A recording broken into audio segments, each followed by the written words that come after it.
Hello everyone, welcome back to Nepal online school. हामी IT based learning प्लेटफर्ममा पढ्दै र पढाउँदै थियौँ र यो पढाउँदै गर्ने क्रममा चाहिँ हामी चाहिँ ग्रेड 12 को बेसिक म्याथमेटिक्स पढ्दै थियौँ र बेसिक म्याथमेटिक्स पढ्ने क्रममा चाहिँ हामी ग्रुप सी को लिनियर प्रोग्रामिङ भन्ने च्याप्टर पढ्दै थियौँ र यसको चाहिँ हामी एक्सर्साइज गर्दै थियौँ है त। एक्सर्साइजको क्वेसन नम्बर 3 मा पुगेका थियौँ र आज हामी त्यही कन्टिन्यू गर्छौँ है त। ल म क्वेसन लेख्दैछु, तपाईहरु क्वेसन सार्नुहोस्।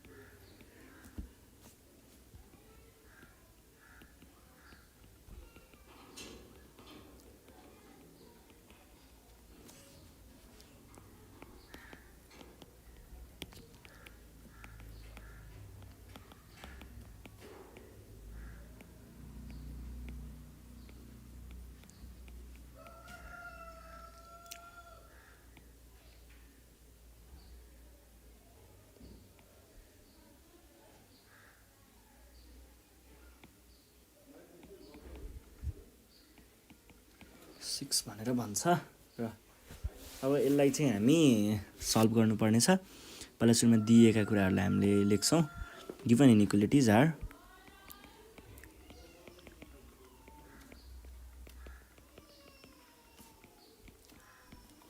के छ त हाम्रो given इनइक्वालिटीहरू y minus 1 less than or equals to 1 greater than y minus x है। अनि त्यो अर्को के छ, y minus x is 4 1 is 6 यस्तो छ है त। कुराहरू यी खालका कुराहरू छन्। अब चाहिँ हामीले यसलाई के गर्छौँ त, ग्राफमा गर्छौँ। ग्राफमा भनेको त बुझ्नुहुन्छ नि, ग्राफ भनेको ग्राफ बनाउने, एफ भनेको फिजिबल रिजन पत्ता लगाउने, मा भनेको म्याक्सिमम र मिनिमम भ्यालु पत्ता लगाउने। सजिलो छ कुरा। अब हामीले सुरुमा के गर्छौँ त, फर्स्टमा चाहिँ for y minus x greater than or equals to 1 यस्तो भएको केसमा हामीले के गर्छौँ त, यस्तो भएको बेलामा चाहिँ हामीले सुरुमा यसलाई पनि सीपीटीपी लगाउनुपर्छ। सीपीटीपी भनेको चाहिँ पहिला करेस्पोन्डिङ इक्वेसन, सी, पी भनेको पोइन्ट्स, टी भनेको टेस्टिङ, पी भनेको प्लेन एन्ड प्लटिङ हो। त्यो गर्दाखेरि चाहिँ के हुन्छ त, ल हेर्नुहोस् है।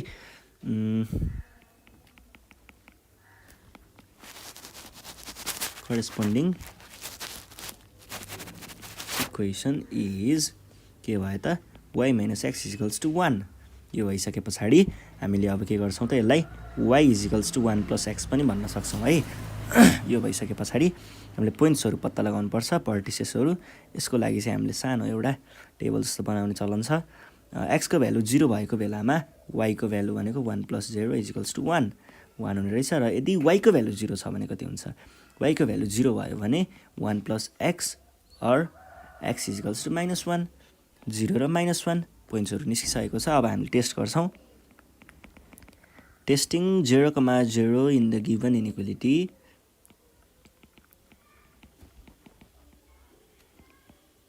गिभन इनइक्वालिटीमा 0,0 राखेर हेर्दाखेरि 0 minus 0 is greater than or equals to 1 जुन कुरा चाहिँ हामीले यो त होइन, this is not true, false हो। यो फल्स भएको हुनाले हामीले के भन्छौँ, since the given होइन 0,0 doesn't satisfies the given inequality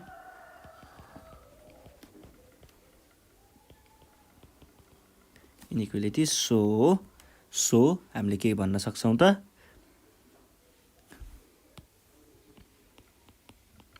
solution is the closed wala half plane not containing the origin, not containing the origin। ओरिजिनमा लाइ गर्दैन, ओरिजिनतिरको हाम्रो भाग चाहिँ, हाम्रो सोलुसन चाहिँ ओरिजिनतिरको होइन भन्न खोजेको हो। अब यसलाई हामीले एकचोटि सट्ट प्लट गरेर हेरौँ। प्लट गरेर हेर्नु पर्दाखेरि चाहिँ हामीले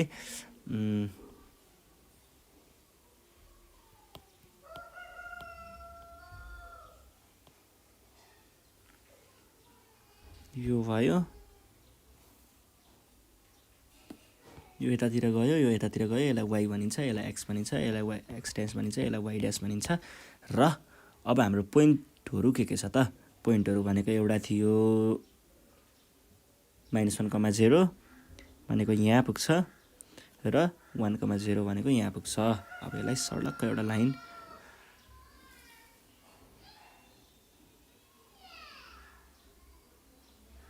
यो लाइन बनाउँछौं र क्वेशनले भने अनुसार चाहिँ हामीले निकाले अनुसार चाहिँ यो भनेको ओरिजिन हो ओरिजिन तिर यसको सोलुसन होइन भनेपछि माथितिर हो पक्कै पनि अर्कोतिर हो अर्कोतिरको क्लोज्ड हाफ प्लेन माथितिरको क्लोज्ड हाफ प्लेन यो भयो अब यो बनाइसकेपछि हामी के गर्छौं त नेक्स्ट इनइक्वालिटीको लागि जान्छौं जसको लागि चाहिँ गल्ती भएछ नि त हामीले यसलाई येलो कलरले डिनोट गरेको थियौं कि कुन कलरले डिनोट गरेको थियौं येलो कलरले थियो येलो कलरले डिनोट गर्नुपर्ने हो के यसलाई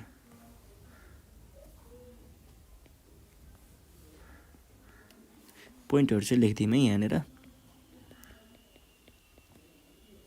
0 अनि यो भनेको चाहिँ 0,1 है त यो भयो दुईटा पोइन्टहरु अब हामी ग्रीन कलर डिनोट गरौँ फर अर्को इनइक्वालिटी हामीसँग के छ त y - x is less than or equals to 4 छ है त अब यसको लागि चाहिँ हामीले के भन्छौं त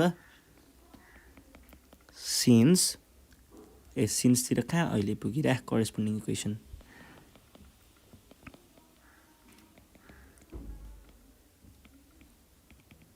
corresponding equation is हाम्रो corresponding equation के छ त y - x is equals to 4 छ है त or यसलाई हामीले y is equals to 4 plus x पनि भन्न सकिन्छ अब भर्टिसेसहरु पत्ता लगाउँदा सानो टेबल यस्तो छ यदि x को भ्यालु 0 भयो भने x को भ्यालु 0 हुँदा 4 plus 0 is equals to 4 4 त्यसैगरी y को भ्यालु 0 भयो भने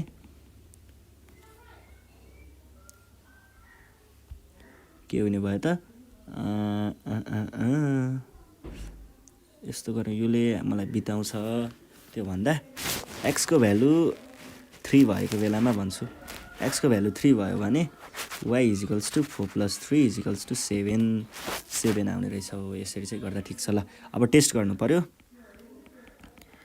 testing 0,0 in the given inequality हामीले के पाउँछौं त 0 - 0 is less than or equals to 4 यो भनेको ट्रू हो 4 ट्रू भएको हुनाले हामीले के भन्छौं त since 0,0 satisfies the inequality हामीले के भन्छौं solution is the closed half plane closed भएको half plane containing the origin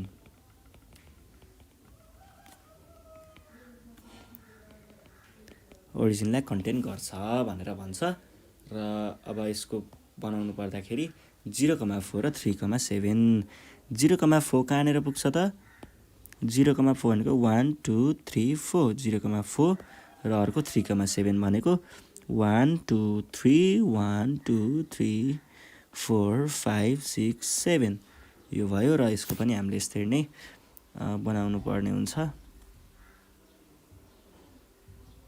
र यसले ओरिजिनलाई कन्टेन गर्छ भनेपछि तलतिर फर्किने भयो तलतिर गयो यो भयो दुईटा अब हामी जान्छौं नेक्स्ट के जाति हो त्यो यो नेक्स्ट इक्वेसन जुन भनेको के छ त 1 is less than or equals to x is less than or equals to 6 भनेर भन्छ अब यसको लागि चाहिँ हामीले ब्रेक गर्नुपर्ने हुन्छ करेस्पोन्डिङ इक्वेसनहरु के छ त हाम्रो यसको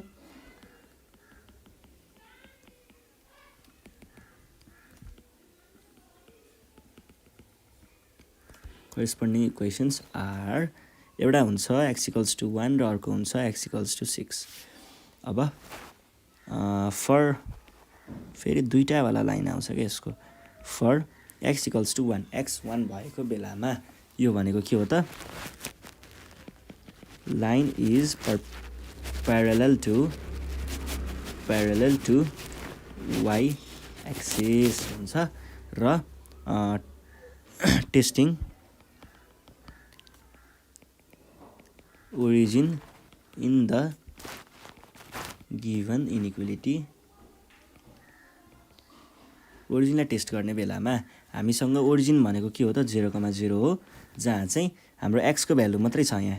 अब 0 इज हेर यहाँनिर x को भ्यालुमा 0 राखेर हेरौँ, 0 is less than or equal 1 is less than or equals to 0 रे हुन्छ त हुँदैन, falls.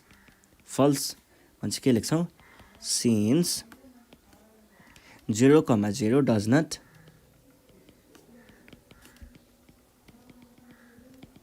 satisfies the given inequality,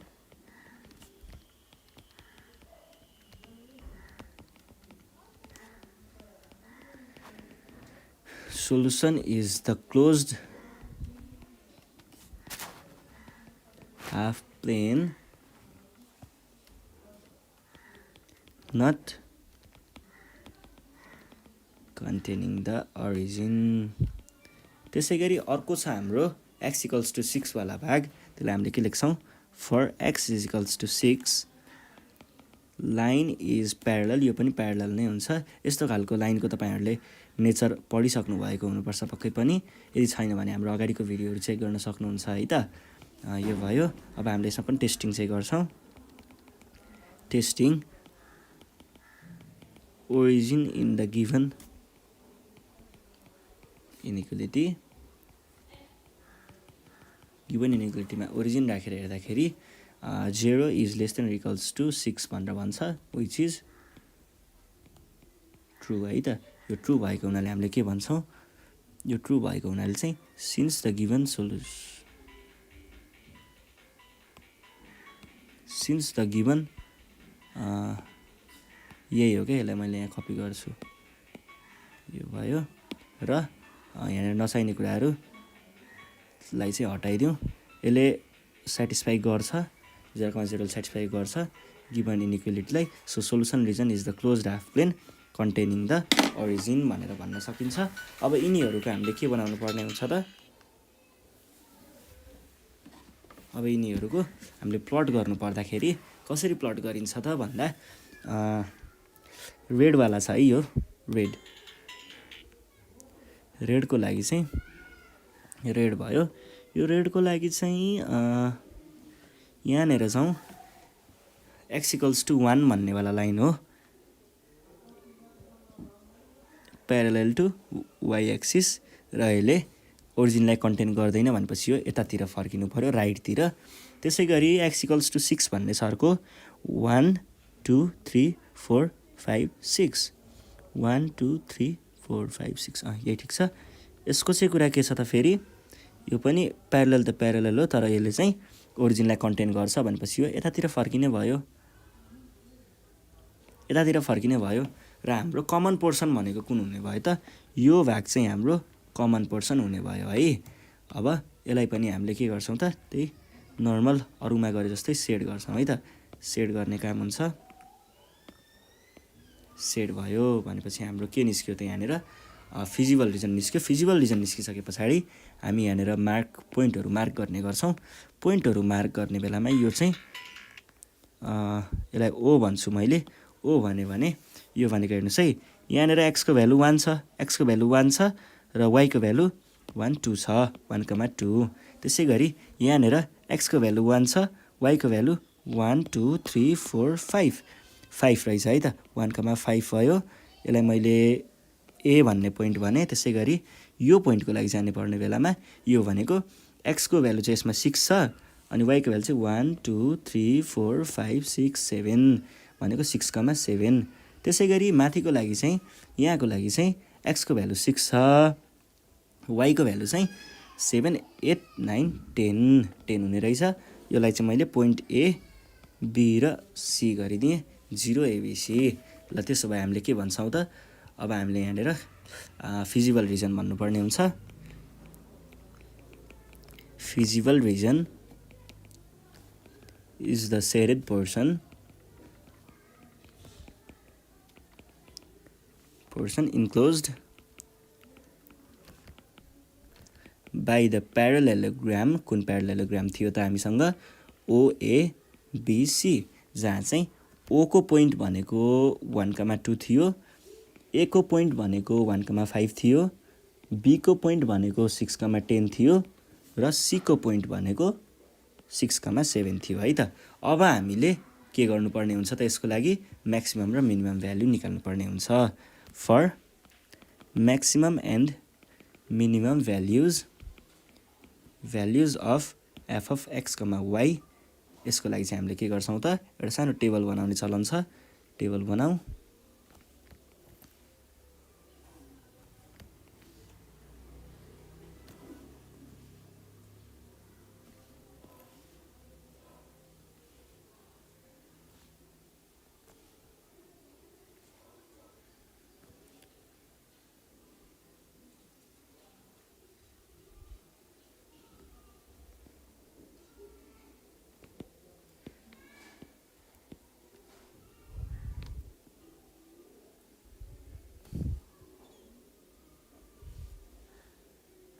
ल यो भयो।